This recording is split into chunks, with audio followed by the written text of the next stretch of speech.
People out there know who you are and what it is that you do. Yeah, my name is Testament. I'm a hip-hop artist, and I'm also a theatre maker, and I'm currently touring my theatre show Woke. Okay, so if you let people out there know what is Woke and what the idea about it is. Okay, so the show Woke is it's using the slang term woke, which has come into popularity in the last 10 years. Yeah. Meaning to be socially aware, switched on, sort of aware of the prejudices and discrimination that go on in the world, aware perhaps of the system that we're living in, and some of the injustices which are out there. So it's that sort of concept. But it's funny because as soon as someone says they're woke, it's automatically implying that other people are not. Yeah. So in a way, it's quite a judgmental thing to say in one respect. In another way, it's something to be strived for, that that we are as aware as possible of what's really going on, so we can do something about it. So that's the sort of the starting point of the show, and it starts off with a rapper called Testament, which is based on someone I know, that's me, and his sort of journey into sort of thinking that he's a woke rapper and is rapping about social justice and racism and some of the problems with our system. And then as the show goes on, he realizes he's not as woke as he thinks he is. And it's a funny show. And it's got I'm a world record holding human beatboxer, so it's got my beatboxing in it, it's got looping, it's got spoken word rhymes, as well as sort of traditional sort of theatre as well, all mixed together, to take the audience on an emotional journey, with lots of music and lots of laughter on the way. It's dope. Yeah, man, it sounds amazing. So how did this idea come about? How did you sit down and think, yeah, this is what I want to do? Well, I finished my first show, which is called Blake Remix. This was all about the poet William Blake and his relation to hip-hop. Yeah. And everyone was asking me, what's your next thing? Are you going to do, another sort of classic poet or something like that? And but actually, in terms of where I was at in my heart and in my life, it was I was realising things about myself, especially becoming a parent. Yeah. And it caused you to take stock of things and think, well, all right, how, I'm doing all this, spitting all these bars about changing the world and all this, but actually what I'm actually doing about it, and my first child is a daughter, is a girl. Yeah. So I've got this amazing daughter, and I'm starting to think about gender equality, and I'm thinking, why is it taking me X years having a daughter to start to get me thinking more seriously about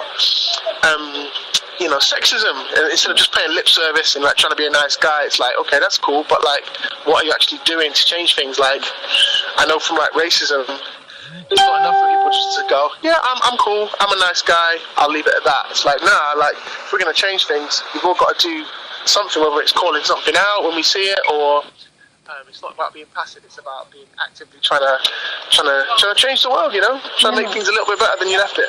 For real. It's interesting that you say that, because I've noticed that as well. A lot of people talk, but nothing ever gets done. No, it's not enough to just put a heart emoji or an angry emoji on an article that you don't like on Facebook. Do you know what I'm saying? It's or to retweet something. It's okay, but unless everyone takes some sort of action, even if it's a small step, it's everything's just going to stay static, or even worse, go backwards, because the people that do have dodgy ideas are out there changing things, doing things, making things happen, dominating YouTube at the moment with really negative views. So it's important that those who have sort of more thoughtful ideas and sort of kind ideas, really, and ideas where love and kindness is the sort of the and justice are sort of the base of where we come from. It's important that we put the message out there, and that's what the show's all about, really. So it's really funny, and it's comedy. It's comical, and hopefully it gives people something to think about. And it's mad, because when you tour some places, you get laughs in certain parts of the show more than others, depending on the audience, depending where where they're where they're at as a community. Do you know what I mean? Like, you go to some places and it's like maybe they're a bit racist, you know, and you can feel them shifting their seats when they're getting to certain things. Other things, it's like people haven't thought about sexism so much, and it's like, oh, okay. So, and it's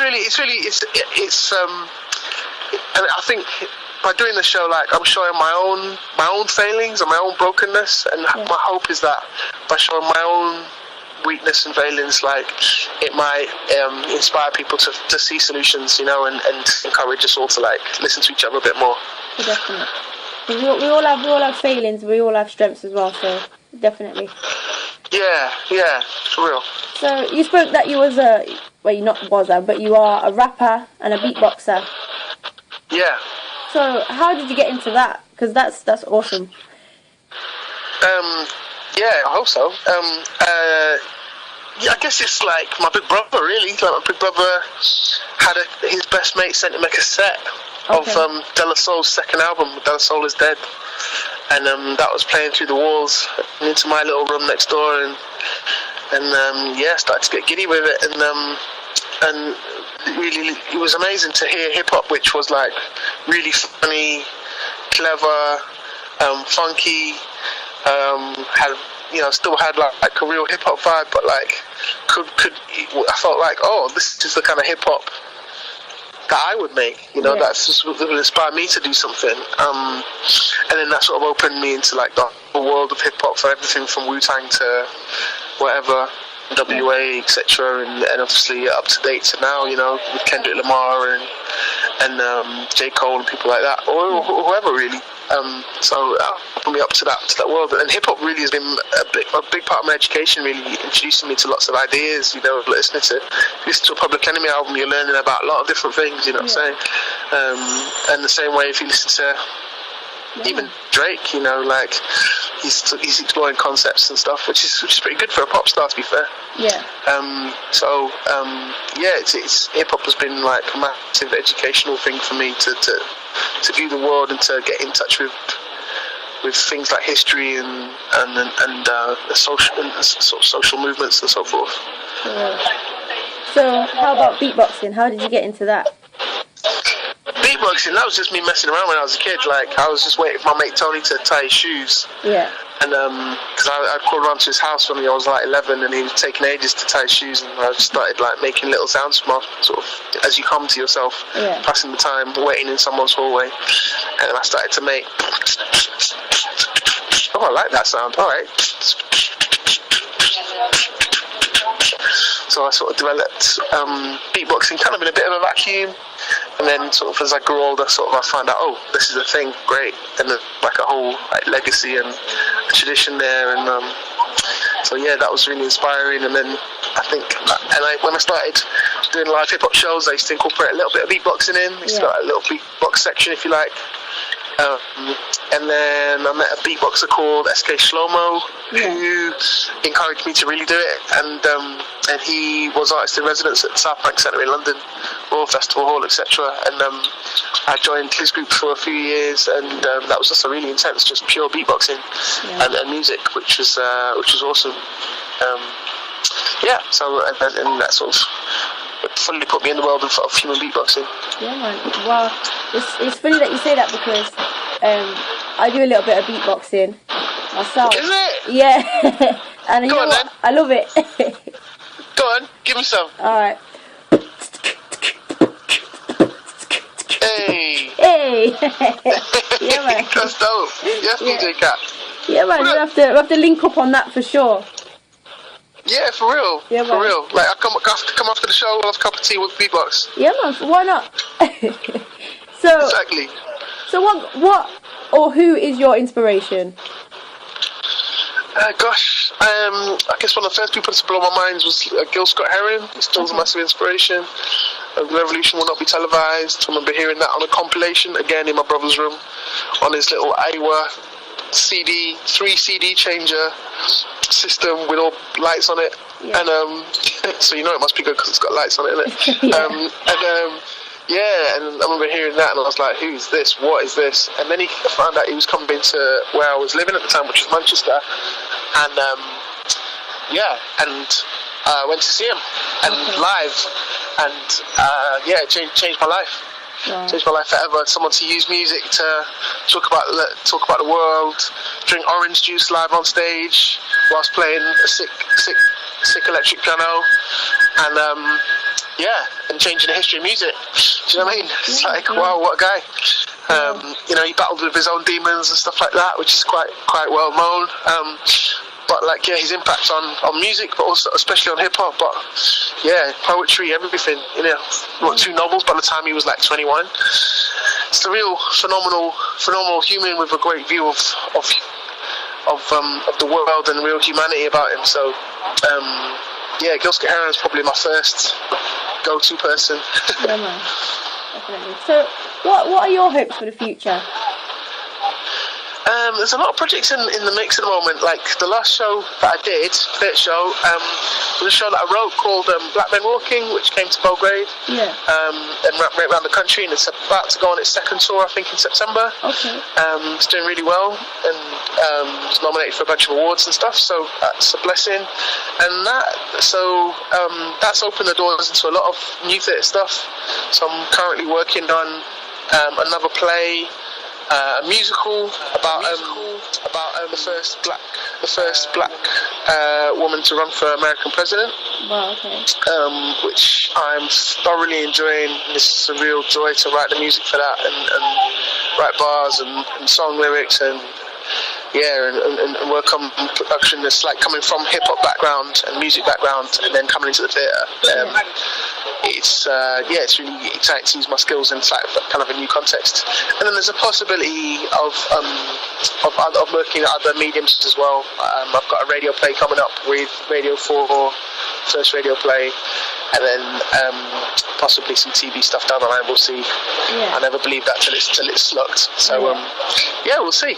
We'll see. But so it's just I just want to try and do what I did in terms of my hip hop career, which is to try and make something dope, but something which is which challenges things and is thought provoking too, and shifts, and hopefully shifts people's consciousness just a little bit. Yeah.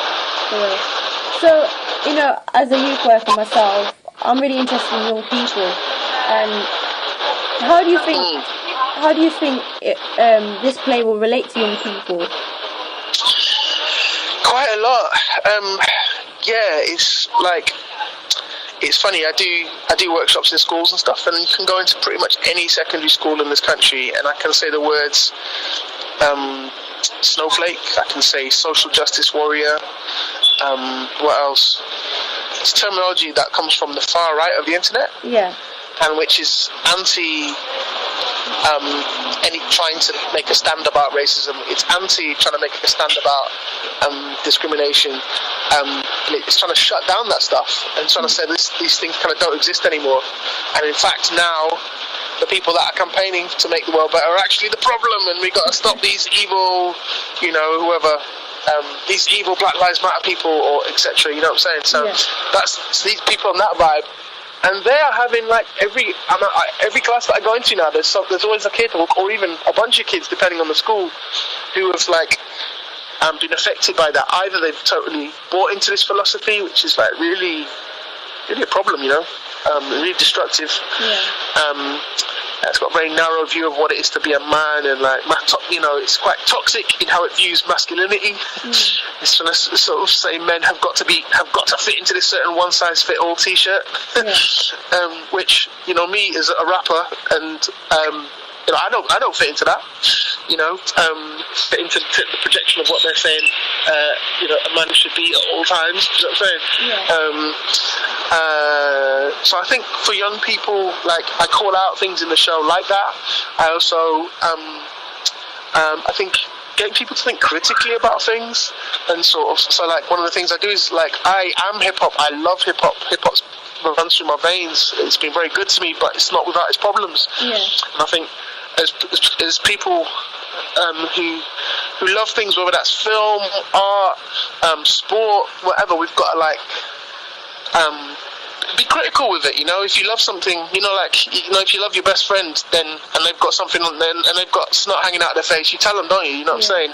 And that's what hip hop's got, and that's what our country's got. It's what the world's got. Like, it's a beautiful thing, but there's things we start things with things that aren't right, and we need to get sorted out. So, I think the encouragement to sort of for young people to think critically, and I'm obviously, like, hip hop is still relevant. Like 2019, you know, hip hop officially, they say, started, you know, early 1970s, and it's still relevant. It's still the most streamed art form on Spotify, etc. You know what I'm saying? So I think, and even like listening to like really amazing artists like Stormzy, who is an inspiring figure.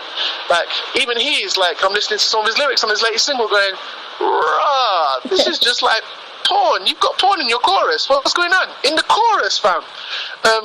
This is like, you've been brought up on porn, haven't you? You know, this is the generation that is brought up on porn, and you can tell it from the hook of his latest song. You know what I mean? Yeah. And I'm like, this is not always positive, fam. Do you know what I mean? We need to have a look at that.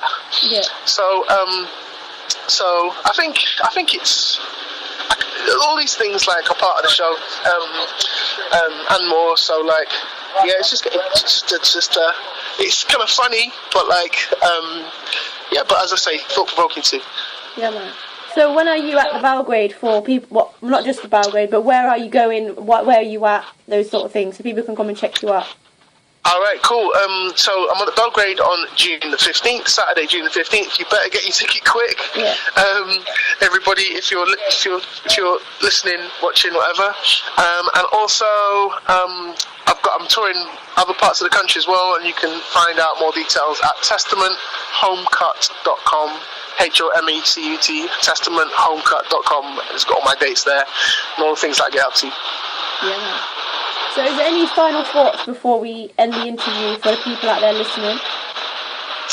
Yeah, thank you for reaching out, and I'm sorry I'm stood in the middle of Leeds City Centre at the moment as I speak to you, so okay. I'm sorry about the trucks passing through in the background. No problem, that's alright. You know what, it's been a pleasure, and I can't wait to come and see the show. I'm really excited. Really nice to meet you and beatbox with you, you know? Yeah, man, I can't wait. For real. It's going to be wicked. Alright, cool. Yeah, thank you. Just want to say thank you once again, yeah? No worries. Bless us. Bless. Speak soon. Bye-bye. Alright, bye-bye.